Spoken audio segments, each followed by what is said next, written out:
The manager of a bulk food store sells trail mix for $5 per pound and cashews for $15 per pound. The manager wishes to make 60 pounds of trail mix, of a trail mix cashew mixture that will sell for $12 a pound.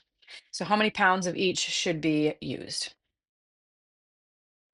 Okay, we're going to let X be the number of pounds of trail mix in the mixture and Y be the number of pounds of cashews in the mixture. Which of the following systems equations represents the situation described? Okay, so X is pounds of trail mix, Y is pounds of cashews, and we know we want to make 60 pounds of the trail mix cashew mixture.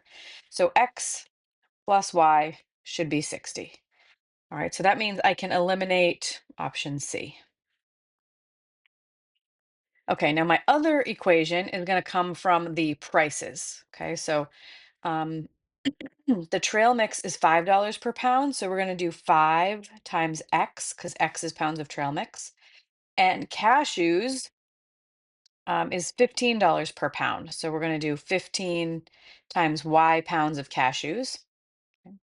So that's 5 times X pounds of cashews plus X pounds of trail mix plus 15 times Y pounds of cashews. So this is the total cost of the whole 60-pound mixture.